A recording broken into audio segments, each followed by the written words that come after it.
Strap in and be prepared. Maybe I learned from your failures. That is what you could do. Yeah. Interesting guests. Kelly Graves, Mike Parker, Josh Pate, George Reiser, Ryan Lee, Yogi Roth, who said that Justin and I are smart. Sharp opinions. I think Dan Lanning sitting in his office going, you know what, fine, give us the toughest road to win the national championship. That's what it should be. Oregon State in their baseball program is still operating from a position of strength, even if they're independent. But here they are in the College World Series. And some smiles. It's iconic. We're not keeping score, but maybe we're keeping score.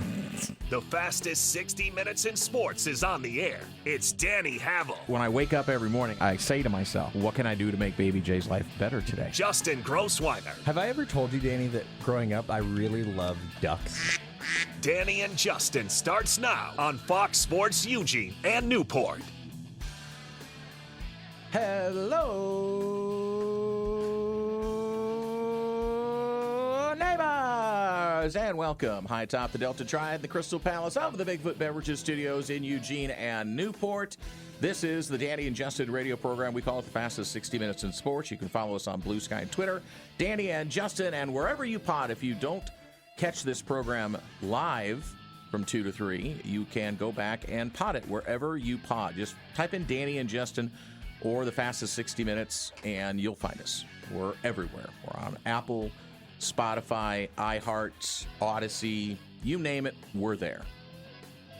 And a good program today for you to wind out Friday, the last Friday without college football.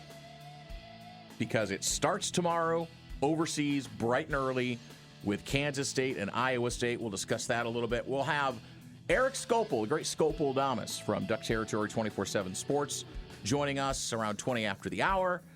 And we'll have some other topics we will be kicking around the old radio program today. I'm Danny Havel. Right over there is my tag team partner, Justin Grossweiner. We call him Baby J. What up, boy? I'm ready. I'm ready for football, you Danny. I know you're ready, man. You've been prepping. You've been talking to people. You've been moving. You've been shaking. Exactly. The wheels have been turning. Everything is in motion. Quickly. You build it, they will come. Locomotive. Yeah, like a locomotive you are. In fact, you just got done with one a little minute ago. Yeah. So. Yeah, you got to fit them in when you can. Okay. So, 20 after, as I said, we'll have Erik Skopil on. There's a lot of topics floating around. We've got a nice sign by Kelly Graves' team. Oregon women's basketball is got a 5-star. And there's some ties with her and a current Oregon player. We'll talk about Brooklyn Haywood in just a few moments. And then it's cut down day on Tuesday for the NFL, but there are already teams that are making moves. So I didn't realize this. There's a couple of teams, obviously, already that have finished their last preseason game because we had football last night. So the Giants were one of them, and they started releasing players today. Any you got to get notables? down to 53, huh? Anybody super notable? Not really. We'll go over that a little bit, and we'll go over the rules and regulations on the NFL cut-down day, because there's only one of them now. They used to do it in stages, like they get from 83 down to 70, and then down to 65, and then 53. We'll talk about the practice squad and such. An former Oregon player is going to be sidelined for a few weeks with an injury that he suffered in a preseason game. So we'll discuss that as well. As the SEC changing things up, and I think we discussed this, the first shoe to drop, where I think we're running down a path pretty quickly to eliminating conference championship games. I think that's the path we're going to go. So the SEC announced they're going to start, I think it's next year, 2026, 9 conference games. So following suit with most of the other big conferences. However, ACC still got to belly up to the bar, and the Big 12 is going to be going to divisions, which I have mixed emotions about the whole divisional thing, because the Big 10 was pretty lopsided when they had an East and a West. Let's go back to belly up at the bar. Sure. I've never heard that one before. Really? Yeah.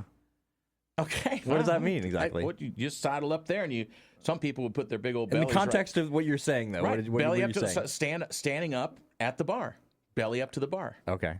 So I mean, that means You're ready to you're go. arriving. Okay. Okay, and you're staying. Okay. This is what I was trying to figure out. Yeah. So that's. I'm happy to admit when I don't know something. Yeah. Well, I mean, I was wondering why you were lighting up at me, looking at me like that. Yeah, I'll throw them out once in a while. Yeah, you got some good analogies. Thank you. So the Oregon women's basketball team as well, a couple of stories with them as they've announced the rest of their non-con schedule. An interesting thing from Brett McMurphy that I'll bring up sometime in the program is the schools that are going to travel the most in college football in terms of miles that they're going to have to travel in the regular season. One's not going to be too surprising. It's on the list, but there's a few on there, and how many miles they're going that are going to get a little surprising for folks, I think. What else do we got going on? We also have, we want to talk women's soccer at Oregon because they started out with a bang, and they're playing pretty good. They're playing pretty good. They're playing pretty well. But they dropped their first match of the season to Sacramento State the other day. But we'll talk about the kickoff of Oregon women's soccer as it's already underway. The kids aren't back into school yet. Right. But there's already competition going on. The seasons have started for fall sports, I guess you could call it, even though we're in the summer. So do you want to do, are we going to do news and notes today? Yeah. Or I have some at least. All right. Well, keep them nice and brief, and then we can dive into some other subjects. I'll keep them as brief as possible. Go. You can start then. All right. Well, the Orioles have signed their top prospect, Samuel Basello, to an 8-year, $67 million contract. He's the number 8 prospect, according to MajorLeagueBaseball.com. And he's made his Major League Baseball debut just a week ago. So big contract for him, not in terms of dollars, but obviously in terms of years. But it's interesting, obviously, because they already have a big catcher, Danny, named Adley Rutschman, former Oregon State player. Yep. And Adley Rutschman not having a good season so far. Kind of a down year for him in his age 27 season. .227 batting average, 9 home runs. He'll be under contract till 2027. So does this raise some questions in terms of Adley Rutschman's place with the Orioles? Maybe, maybe not. But I do think it's interesting. He's having that sophomore slump because I think it's his second full year up in the bigs. He's been around for a while now. Really? Yeah. I think it's his third or fourth year. Because he pretty much bypassed. He pretty much bypassed the minor leagues. 100%. And went right to the big club. Interesting. All right, so maybe call it like the senior slump. Senior senior slump. Oregon women's basketball team's non-conference schedule, as I mentioned, continues to take shape. Ducks going to participate in Hoop Fest Women's Challenge over Thanksgiving week at the Comerica Center in Frisco, Texas. Ducks will take on St. Mary's Tuesday, November 25th, and conclude the multi-team tournament Thursday, November 27th against Old Dominion. Additionally, U of O announced the first 2 games of the 2025-26 season. They'll host West Georgia in the season opener November 3rd, and then Montana on November the 8th. You've heard of Matt Rule, right? Oh, yeah. The podcaster? No. Well, he is now. No. Matt Rule, the head coach for Nebraska, says he's going to start the House Rules podcast on Thursday. He announced this. And his friend and him, radio host Anthony Gargano, are the co-hosts. They're going to give an audience an inside look at the program and share his thoughts on college football, professional sports, pop culture, among other things. It sounds like it's just going to be another podcast, basically. Everybody has a podcast. But it is interesting, though, Danny, because they say that the podcast is going to help the brands of the football program and university, as well as be a way for players to make appearances to earn NIL money. So I do think that is a little bit interesting, Danny. There is concern from the NCAA because college football has now entered the prediction market. Robinhood announced it's launching markets on the outcomes of professional and college football games this season. So the move is in partnership with Kalshi, which earlier in the week began offering trading on college football point spreads over and under totals on their own site. The NCAA saying we need to have some guardrails on this because, again, with sports betting being now pretty much legal everywhere, the temptation is you're going to shave points. You can have your own little. I mean, we just had that whole thing with John Mateer. You know, was he betting on football because of his Venmo message? That was hilarious. Yeah, that was. But now they're going to start. They're going to start looking into it. Yeah, well, they have to, and it's a problem that's been around in the NBA, and it seems like it's only going to get worse as things get forward and things become more available. Unfortunate news today, Hall of Fame jockey Ron Turcotte, who rode Secretariat to the Triple Crown in 1973, died. He was 84 years old. He won the Kentucky Derby, Preakness, and Belmont Stakes twice, each from 1965 to 73, and the record time at Belmont still stands with Secretariat 52 years later. Wow, it's crazy. All right, last one for me. We just talked about Farmageddon in Ireland between Iowa State and Kansas State. This is a game that's been going on for over 100 years. And I just mentioned how the Big 12 is going to divisions. Next year will be the last regular season matchup between Iowa State and Kansas State because the Big 12 is protecting certain matchups. Rivalry, yeah. Right? And so they're going to put Kansas State and Kansas. The Sunflower Showdown is going to be the game that will be protected. Iowa State wants to play Iowa. And, Iowa's of course in Big Ten, so they're going to protect. They're not protecting that game, but Iowa's going to fill that in the schedule. They've been playing this game since 1917, 109 consecutive meetings. Next year it'll be 110, and then it will be over. Man, that just seems wrong. So here's the matchups that the Big 12 is protecting, by the way. Arizona, Arizona State, BYU, Utah, Baylor, TCU, and then the Kansas State, Kansas. I mean, those are all great matchups. Yeah. But if you're losing a 110-year rivalry game, I don't know. Something seems wrong. So, I mean, what's crazy about that as well is that rivalry is longer than Texas, Oklahoma, Michigan, Ohio State. Yeah. Even the Iron Bowl with Alabama and Auburn. That game has been shorter in terms of their lifespan. But now they're going to keep going on, and eventually they will pass up Farmageddon. And I've been to Farmageddon before, and it was a hoot. They would have it in Kansas City, mostly a neutral site game. This year was Kansas State's giving up an official home game this year because it was going to be at their building. And they don't do it every year in Kansas City, but they get Ireland. And all my friends are over there now. I've been texting back and forth with them. They say it's a great atmosphere. And the Irish people in Dublin, the Irish people have just been out of their minds friendly. So, as they are. Yeah. As they have a reputation to be. Yeah. So, what do you want to dive into next? Do you want to go into this SEC 9-game schedule? Yeah. So, I think it's the right thing. I think it's great for college football. So, the big knock on the SEC has been, and I think they recognize it, but they just haven't cared. Oh, they have not cared. The buys and scheduling Savannah State like 3 weeks left in the season. So it's like it's never always a week off, but it's a tune-up game.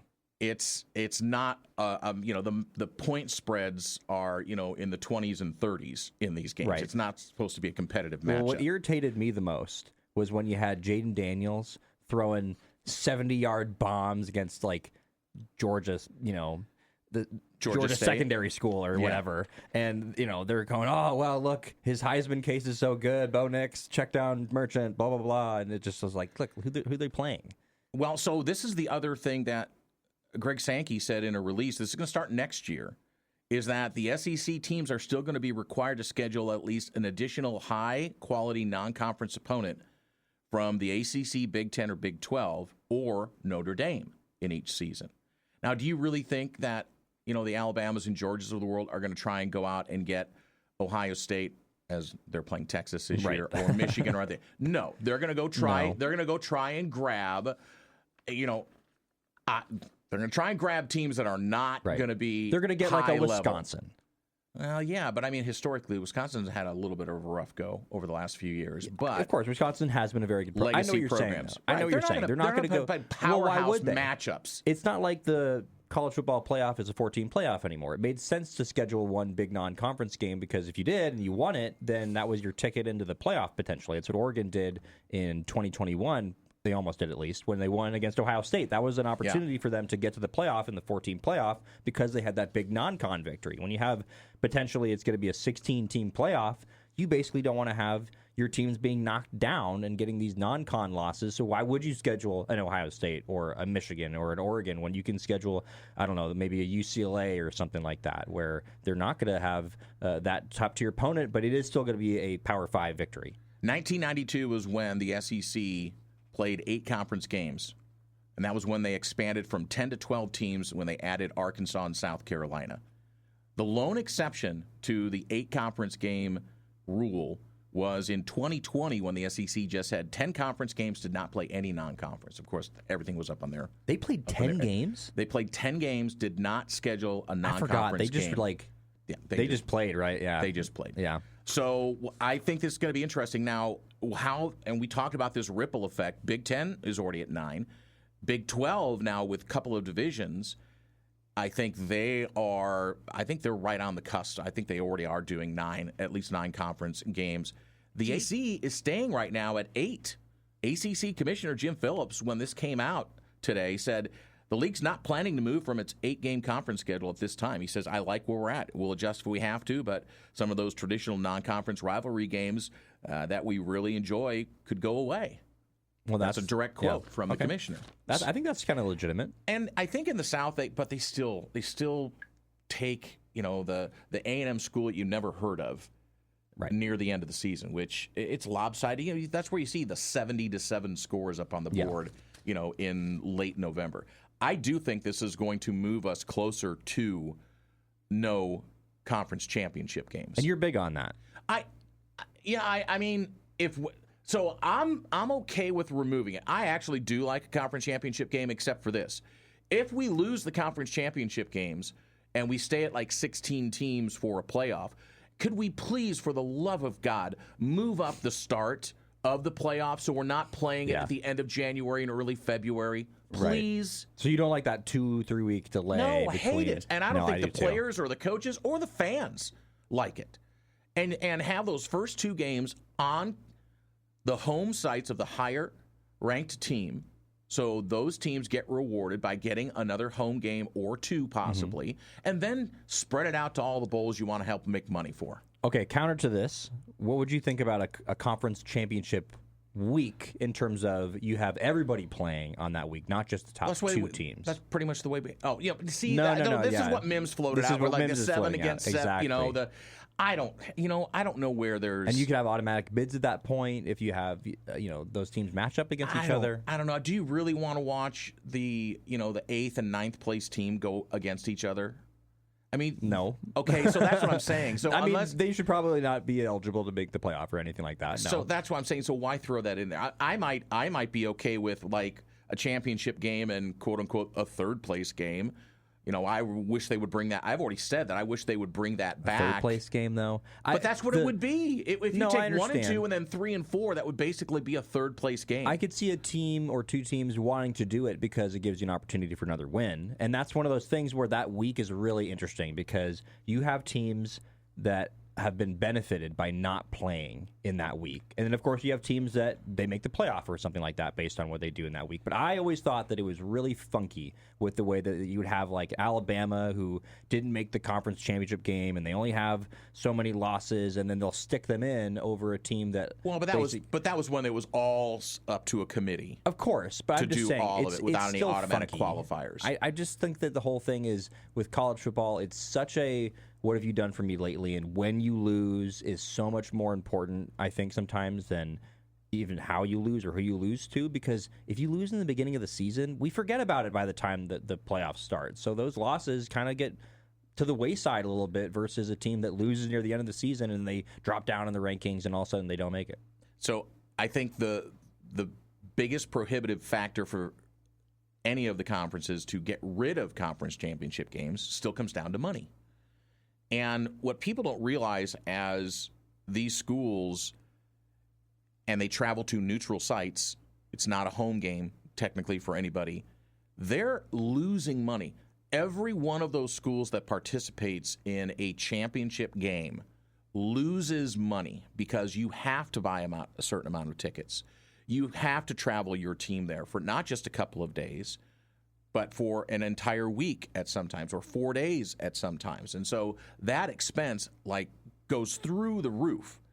And yes, there's the big TV deals and such, but I have yet to see a school say we make money, even on bowl games. We don't make money on bowl games, but we want to participate because we get more eyeballs on our program, and it's better for recruiting, and we get more practice with our team. All of those things factor into it.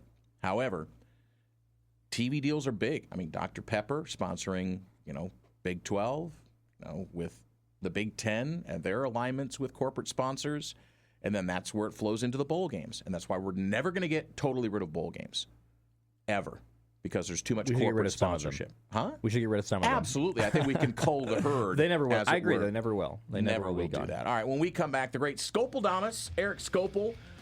I think we can talk about the fresh new recruit for Kelly Graves' squad. Definitely. By the way, she's following us now. Really? Yes. I sent it out that we were going to talk about her a bit, and boom, Brooklyn Haywood right there. So that 2026 5-star for Kelly Graves' program. But, of course, we're a little over a week from the Ducks kicking off at Autzen Stadium against Montana State. Skopil Damas has got some thoughts, and we'll bring them on next, the Danny and Justin radio program. The movement will start pretty quickly through the weekend as NFL teams will cut their rosters down to 53 active players, and they can stash 17 in the practice squad. We'll talk about possibly what moves could be afoot in the NFL as we've got, I think, 5 games tonight, and then through the weekend they'll finish everything up Saturday in the NFL preseason. And then we have real football in another week or so. We have real football as well this weekend, Farmageddon in Dublin between Kansas State, Iowa State. And the Oregon Ducks start next week, a week from tomorrow, against Montana State, as do the Beavers, who are hosting Cal in a night game up at Research Stadium. Let's head on over to the Oregon Man Clinics hotline at 541-343-5673. And welcome in our good friend, the great Skopil Damas from Duck Territory 24/7 Sports. You can follow him on Twitter with his handle, aptly named Erik_Skopil, Skopil. It's Erik Skopil. Hi. How you feeling? I'm feeling okay. I just informing you that I banged my head and I'm dealing with a concussion, but getting better and getting excited for a football to be played here in about 8 days. Pretty excited. Yeah, I want to break down what your, because I know you're going to be doing your dives, and I know Skopil Damas will be reappearing now, which is absolutely fantastic. We always look forward to that from you. But let's start in basketball. A big signing for Kelly Graves as Brooklyn Haywood coming into the 2026 class, a top 30 combo guard, 5-star out of Washington, committed to the Ducks yesterday. Or was it today? Is it today that she did it, or yesterday? It was yesterday. It was yesterday. Days go together. Maybe I have a concussion. I don't even know it yet, Eric. So talk about this signing for Coach Graves and the Lady Ducks. Yeah, this is a big time commitment addition here. You look at what this program and where they've been. I will say recruiting has been pretty consistently strong, and so now it'll be a case of development and kind of incorporating into the program. But this is a big time offensive weapon. Averaged over 30 points per game at Union High School a year ago. Shot over 40% from three. Was the top ranked combo guard in the country using the 24/7 Sports rankings and I think the 24/7 Sports composite as well. A big influx of offense and frankly with the geographical advantages with her being just a couple hours north up I-5. A prospect you really need to close on, and so credit to the staff for doing that. I was fortunate enough to speak with her about a week or so ago before she made her announcement official, and to kind of talk through what the decision and kind of what it came down to. And the Ducks had a couple of aces up their sleeve here. Jairus Freeman, one of the primary assistant coaches, had recruited her while she was at Utah as well. So there's about 2.5 years of relationship that had been built there. And then Katie Fiso, a guard who, if you don't really know her and maybe you haven't followed Oregon women's basketball too closely, I think you'll learn her name a little bit more this year. Was kind of a bit player a year ago as a big-time recruit as a freshman, but she had played AAU basketball with Brooklyn, several years ago. And I think just the idea of them kind of linking back up and teaming up made a lot of sense, along with, again, proximity and Oregon's history of developing elite guards. So this is a big set, a big addition, and somebody who, again, you're not going to feel that addition for a couple of seasons here. Still have to play her senior year of high school, up in the state of Washington. But, again, 5'9", can really shoot it, can really pass. I think definitely an above average athlete, has the ability to get to the rim. Kind of that, again, listed as a combo guard, but really a kind of player who can do everything on that offensive side of the court. In speaking with her, she used Paige Beckers as somebody who she's been compared to, maybe someone she's patterned her game after. So, for a program that is kind of looking to get back on the right foot here, this is certainly a commitment that gets them in that right direction here with the 2026 class. And we'll see how the rest of this class goes. And obviously there's a lot of time before signing day here in a couple of months. But the Ducks are, I believe, kind of in decent position for several other big-time recruits. So this may be one of the first dominoes to fall for a 26 class that I'm sure Kelly Graves and company hope kind of propels them, up the standings in the Big Ten for future seasons. Yeah, and Haywood also, she is now over 2,000 career points in her career up there playing for Union High in Vancouver. and she has an opportunity to break Haley Van Lith's all-time Washington State scoring record of 29.94. So it's going to be very interesting to see, watching her through a senior year. This is an early commitment for a kid who's got a lot of talent, and I think Katie Fiso's influence on that definitely was laid to bear because of the relationship that they have. I mean, it'd be a pretty exciting backcourt, but you're right. She's going to have to play into that expectation, and Kelly Graves isn't going to just take a 5-star and just throw them out on the floor if they're not meshing. And also, by the way, Justin, she's an Alaskan native. I saw that. Yeah, I saw that she had some she was idolizing Ruthie Hebert, according to Erik's article, which I really appreciated reading, by the way, Erik. Yeah, thank you very much, Erik. All right, let's move on to football, buddy. We're with Erik Skopil, the great Skopildamus from 24/7 Sports and Duck Territory, joining us on the Danny and Justin radio program. Ducks are a little over a week away. Do we know who the starting quarterback's going to be? Not officially, but I think we all know. This is very much the Dan Lanning era here, where we go back to his first season, and I think we all remember that Bo Nix was never officially named the starting quarterback. Yeah. and he took the field against Georgia, and we all kind of knew that was what the case would be. Yeah. I think this is kind of the same situation playing out here now with Dante Moore, who, again, nothing official from the staff. And from everything I've heard, Austin Novosad, the other sophomore, the other young quarterback who the staff is very high on, has had an excellent fall camp, had an excellent offseason, and is somebody who is very much capable of winning them college football games. I just think there's a difference and maybe a bit more tantalizing ability there with Dante Moore. Also, I think one of the things that stood out to me, especially in fall camp, kind of hearing more from teammates, is just kind of who he is as a teammate, as a leader in the locker room. This is somebody who really sounds like, took the year under Dylan Gabriel last year to heart, and not just in the way he prepares, which is something that Dante talked about earlier this week when he was interviewed. Just I think a cool quote he said was, "I think my separation will come from my preparation," which I used in a headline today because I was like, that's pretty good quote from a college kid. But also just one of the things that stood out with Dylan in his time at Oregon was just the way he kind of ingratiated himself with the team, and with the dime time retreat, which brought all the offensive skill players together, and just to kind of build that community, that relationship. And it sounds like Dante's done a great job of kind of modeling his own kind of leadership and that camaraderie after Dylan, and I think that stands out as well, because in today's era of college football, a former 5-star recruit who was the number, I think, 3 ranked quarterback in the class and one of the top players in the country, could be pretty easy to suggest he's here about the wrong things. But when you talk to Dante and you hear from the teammates, it sounds like this is the right kind of guy to build around. And it's going to be interesting to see what this looks like early. I think you can anticipate there being maybe some growing pains, just because you are talking about a rather inexperienced quarterback. But I was down in Las Vegas for Big Ten football media days, and I was catching up with 24/7 Sports lead recruiter in the Midwest, and I was kind of just getting his thoughts on Dante. And he told me he's covered the state of Michigan for about 20 years, and this is the best high school quarterback he's seen come through that state. Really raved about not a lot of the stuff I just talked about, the work ethic, the head on his shoulders, but just the arm talent and the ability to read the defense.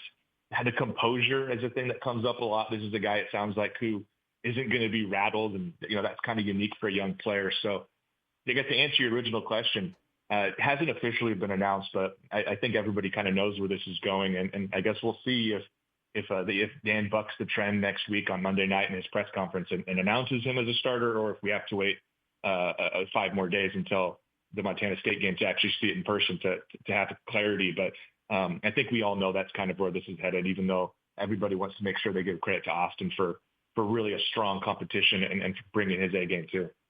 Erik Skopil from 24/7 Sports is with us on the Danny and Justin program. Speaking of Dan Lanning, I think it's interesting, right? It's his 4th season. Not that they haven't been his teams before, but at this point now he's got his fingerprints all over the program at this point. These are all his guys. Do you think that this season is going to tell us something about Dan Lanning and how good of he is at running a program?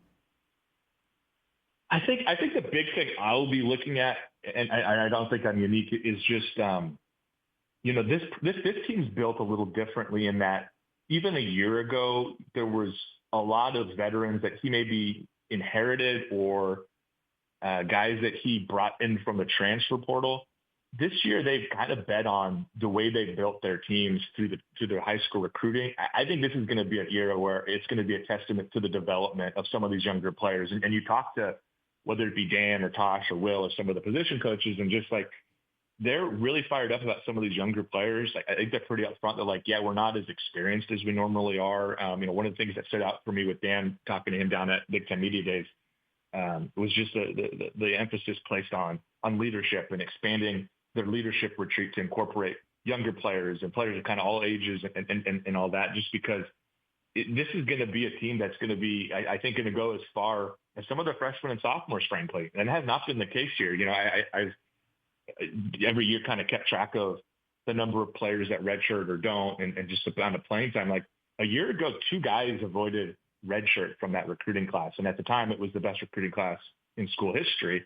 And that was not because those players were, misrepresented as recruits. That was because they had so many veteran players, and there's no, mistaking that when they go out there and set a school record with 10 NFL draft picks. This year's very different, right? They bring back like 4 total starters from a year ago, 1 on offense, 3 on defense. Like they're going into it not saying, hey, we're replacing those guys with juniors and seniors. We're going to replace some of those guys with freshmen and maybe even true freshmen in a couple of cases. I think that's kind of where my head's at looking at this is we've seen Dan take rosters that are really talented with veteran players, especially veteran quarterbacks with Bo and Dylan. Just talked about Dante and kind of the inexperience there.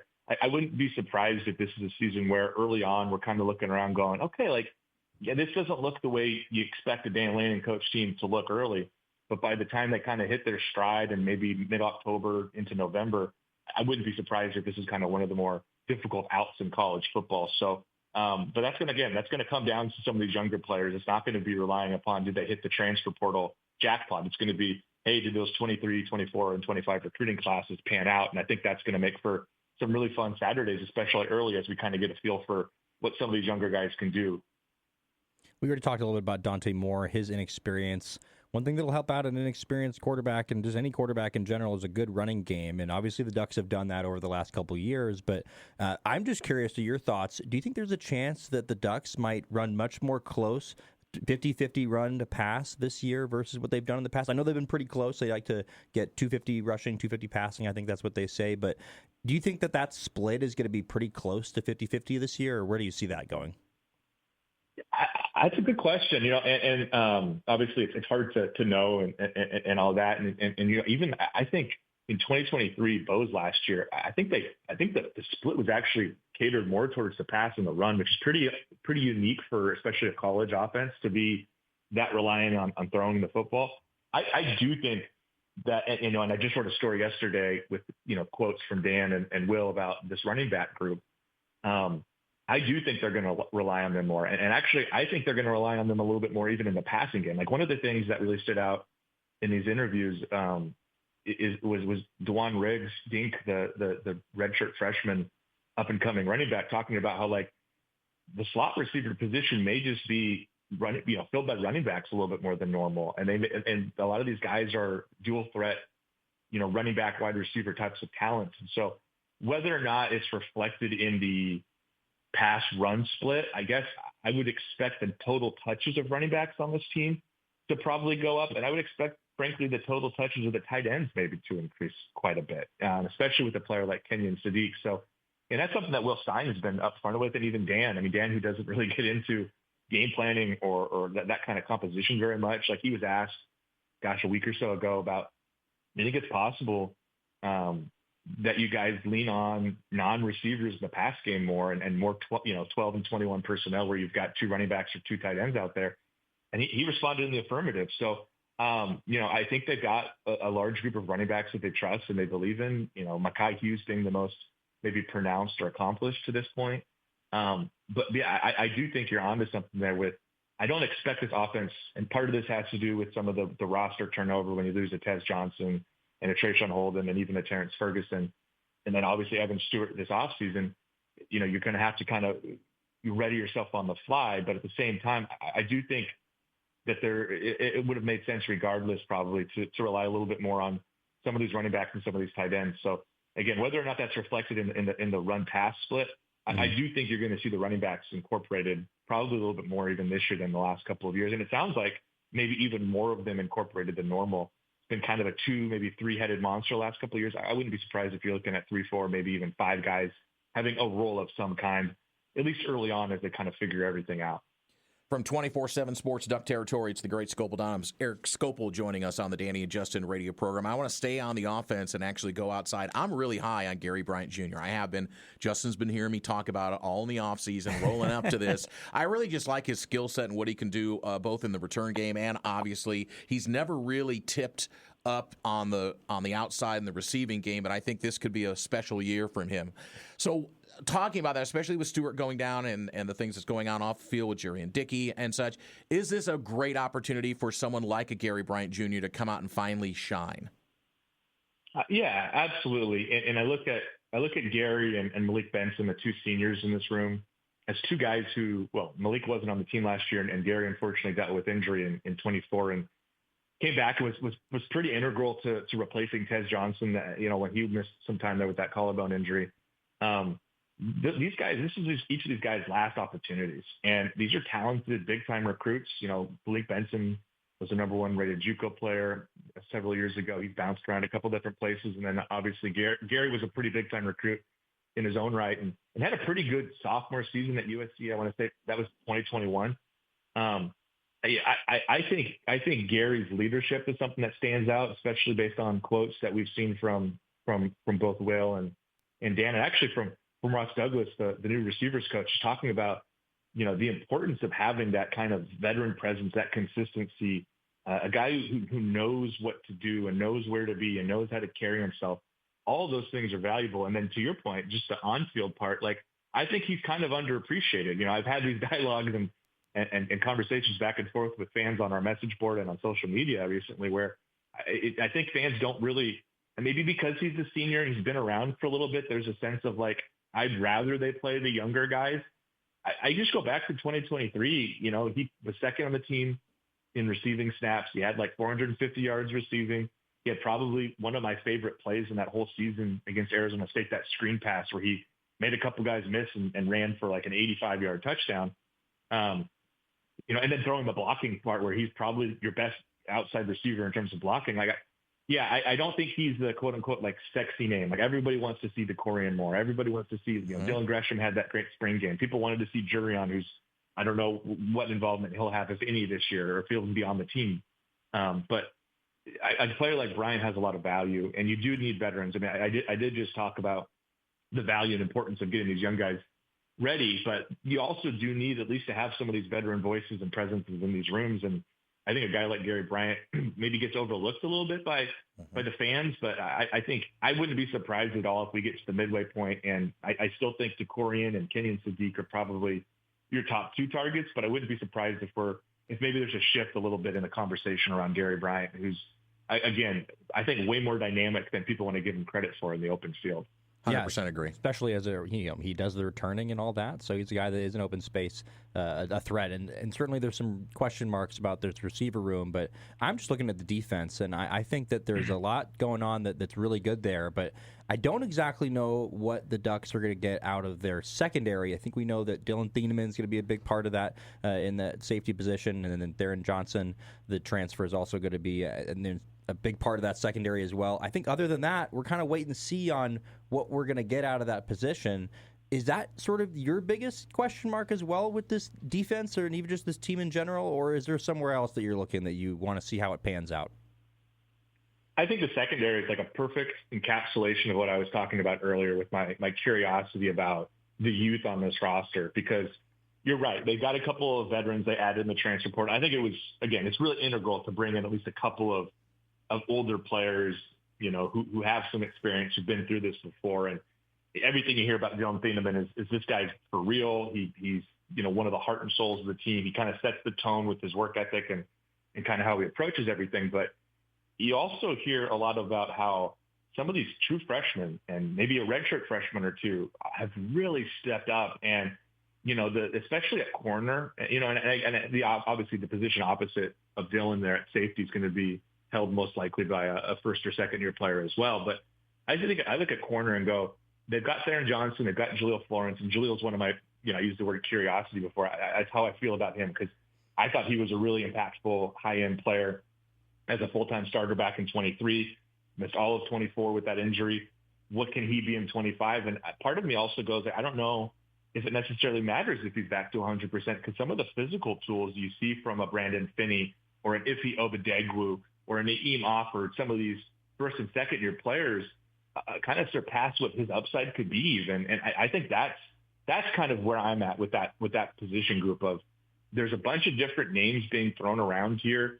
Some guys Oregon fans will have seen play football, and a bunch that they just frankly haven't. Like I mentioned Obadegwu's name, like probably not a hotter name coming out of camp right now than him. And this is a guy who didn't play a single snap last year because of injury during his, his redshirt freshman season. So, I think what you're going to come away with, and this is kind of what I was getting at earlier, is gosh, like early on in the season, there's so many young players that you're going to have to kind of get used to.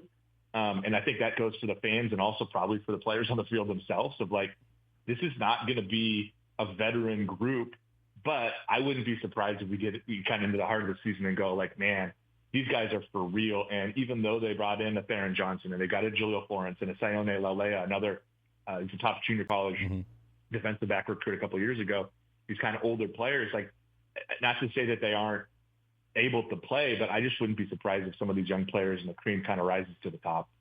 Well, it's going to be interesting. A lot of unknowns and a lot of questions maybe start getting answered in the first couple of weeks of the season as Oregon starts out with Montana State and then Oklahoma State, which could be sneaky good. We kind of don't sleep on the Cowboys that second week of the season. And then, of course, you get a conference game on the road and then back for the Civil War on the 20th of September. So, Skopil, when do we unveil Skopil for the season? Is that next week?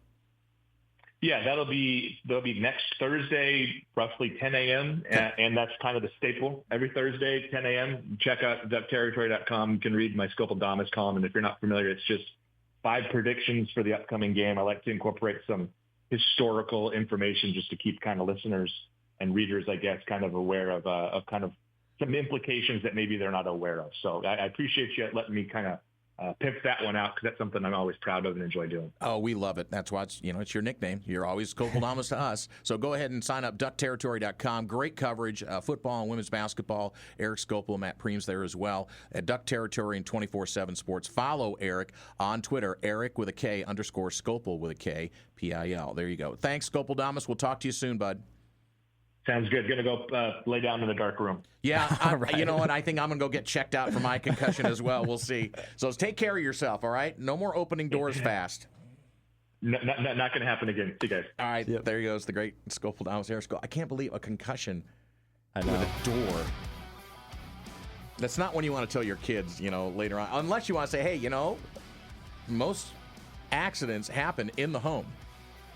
So I've never. Listen, as I said, my sister's had a couple of concussions based on things very similar to what he described to us. So it happens. I'm going to use that as an excuse now for the stupid things that sometimes come out of my mouth. We'll talk a little women's soccer when we come back. Also, NFL roster cuts. They're just going to start trickling out, but we'll talk about the overall and what the NFL will be doing over the next couple of days here on the Danny and Justin radio program. Ducks women's soccer fell for the first time in 2025. They've only given up 1 goal in their first 3 games. They started out with a 4-0 win to begin the season, and then a scoreless draw, and then lost to Sacramento State 1-0. Sacramento State improved to 2-0. Oregon's 1-1-1 on the season, and they continue their opening series tournament in Hawaii with a match against host Hawaii on Sunday, 4 p.m. Pacific. Taylor Bryant had Oregon's best opportunity for an equalizer against Sac State, but she just missed it to the right late in the match. So a good start for the Oregon Duck women's softball. Yeah. Pardon me, soccer. I had softball in my brain. We were just talking about Melissa Lombardi. Yeah. Dang it. See, I swear I have a concussion. I swear. All right, roster cuts are going to be coming this weekend in the NFL. So here's a couple of changes, Justin, that have happened from this year. First of all, 4 p.m. Eastern, 1 o'clock Pacific, the roster deadline for the cut down next Tuesday. There's only one roster cut day now. They used to do it in stages. So a lot of teams have been carrying 90 players on the rosters. So they are now going to have to make the cut down to 53. And then you're also able to, I guess what you would say, stash players on a practice squad. But if you put a player on a practice squad, they can be claimed by another team to be on their starting 53. Well, and this is always interesting. There's always at least one or two guys that you're shocked that get cut every year, and they end up with another team, and obviously at that point there's a lot of questions about whether they still have it and whatnot. But there's some potential big names out there, big contracts, guys that necessarily don't have the juice that they used to have potentially. Sure. So we'll see what happens. 16 players on the practice squad. 10 may not have accrued more than 2 NFL seasons. And then there's one other thing. You can carry a 17th player if you got that player from the International Pathway Program. So like a foreign player. Sure. So those are the practice squad rules. So it's going to be interesting to see. There are a few names floating out there. Amir Abdullah has been cut by the 49ers. Equanimeous St. Brown cut by the 49ers. Mario Williams cut by the Rams. Some names that I've kind of heard, though, maybe like a Deebo Samuel or a guy like Tyler Lockett. I mean, these are some pretty big names. I mean, Deebo Samuel has been a guy that just has not quite lived up to his contract ever since he's got it. Obviously, he's on the Commanders now, so he's fit in there. But we'll see what happens with these guys. There will always be a couple of names you're like, wow, and, that's the way it'll end up being. Yeah. So we'll see. So, again, by Tuesday, so next week's shows, we'll have all the updates. And what we'll do is we'll also kind of focus in on the Oregon players that were drafted or signed, free agent contracts and see if they made it all the way through. Right. Oregon and Oregon State players, because there's several out there. And then we'll give you an update on Mr. Harmon, who went off with a sprained knee. Well, that's what I would say. A couple of notes in the AFC North. Want to wish him well, obviously, with that injury. It sounds like he dodged a major bullet. And did you hear that it sounds like Dylan Gabriel is going to be the number 2 quarterback for the Browns? I think that sets him up for an opportunity to get some actual snaps at some point, Danny. Oh, here's the thing. Everybody is so surprised by Shedeur Sanders being the 3rd quarterback. It's like he was a 5th-round pick. He's going for a league that is desperate for quarterbacks, that was willing to do whatever it takes to get a quarterback. Yeah, you want to talk about odd man out? Kenny Pickett is the one that's probably going to get traded for something. And I said probably be a couple of 2nd-round, 3rd-round picks, something like that. And I don't know. I think he's going to get like a 7th-round pick if you're going for Kenny Pickett at this point in 2025. Well, he's going to be a backup for wherever he goes, or 3rd string. He's a 5th string right now. Yes, he is behind Ty Huntley. Oh, a joke! I got fired from the bank today. A woman asked me to check her balance, so I pushed her. Dad jokes! So a magician was driving down the road. Then he turned into a driveway. Think about that one for a second. Yeah. You got to think about that one for a second. He turned into a driveway. Yep, there's multiple uses for the word turn. That's right. Abracadabra. Monday on the program. Pretty excited. First time guest on our program Monday. It's the voice of the Northwestern Wildcats, Dave Ennett, will be joining us. And we're going to talk about one of the, as we've gone around the horn, we will be getting, I think, one of the last ones for the first month of Oregon season. Oregon State as well. We're going to have a big-time guest next week. Do we want to reveal? You can. Go ahead. Wednesday. Coach Wilcox. Right. He's going to be back. Justin Wilcox from the Cal Bears, the opening opponent for the Beavs, is going to be on the program here Wednesday. We'll also have Mike Parker on next week as well. You committed to do that. All right. Have a great weekend, everyone. I'm off to the beach. For Baby J, I'm Danny. Put a smile on your face. Someone else's. They deserve it. So do you. Thanks for listening. God bless. Peace.